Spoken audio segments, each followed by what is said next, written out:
But let's walk through that then. Let's say that I'm a major artist. I don't want to go with the large record labels, or I'm even with a large record label. If I was to approach a smaller independent that's not a captive of a large record company, what would the relationship be like, and how would Spotify be involved, for example?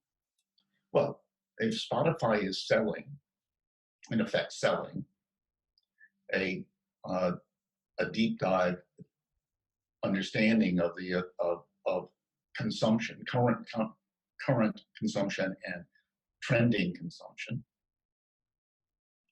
then if as an investor, just start with think about the independent as being an investor, right?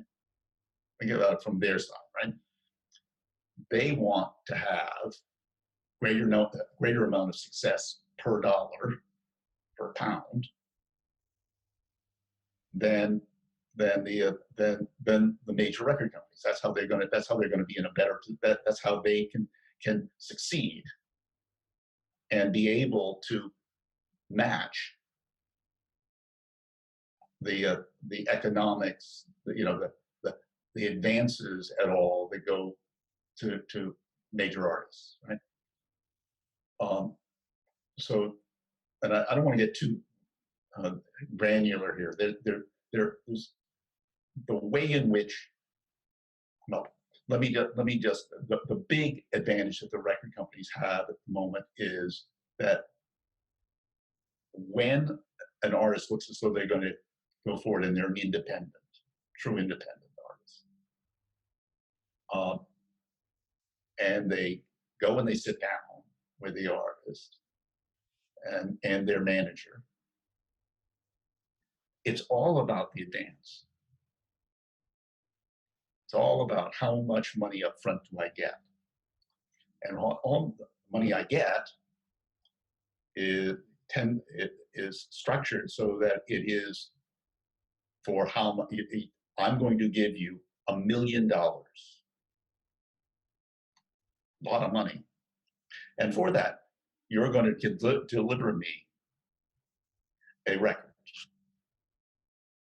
and then I'm going to sell that record, get that record into the marketplace and make money, and I'm going to take X amount as a record company, and you're going to get Y amount, which you're going to recoup, out of which I'm going to recoup the $1 million I gave you. Right? That's the way it works. But the So smaller independents don't have that large capital base to give the advance. that's correct. And so they try and get in much earlier, and and in by the way, in the sort of the reverse way of this is that the indies go out, they find the people, and then they will sell their position with that artist to the major record companies. That's how they make their money. Now that's historically true because they don't have any capital. They have very little capital.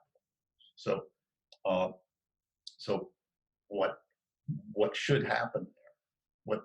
What should happen if you can efficiently understand what music is going to be more accepted in the marketplace?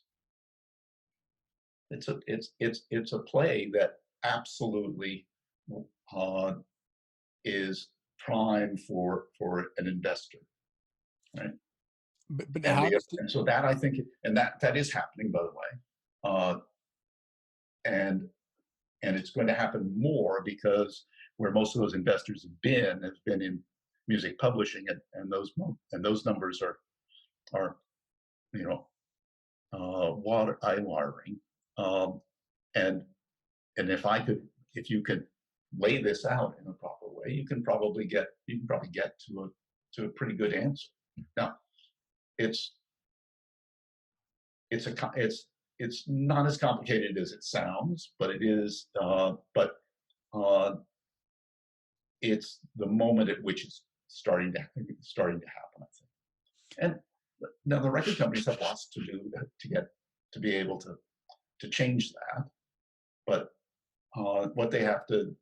But if I were an artist, and there are artists there that are doing really well that are not at major record labels, uh, the it's the individual artist needs to believe in themselves.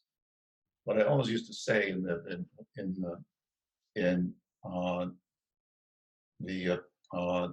in making deals with to the others to the artist representatives and the artists was, look, we're betting for you that you're going to do really well, and you're betting against yourself because you're saying, I want the money now because I don't believe I'm going to succeed.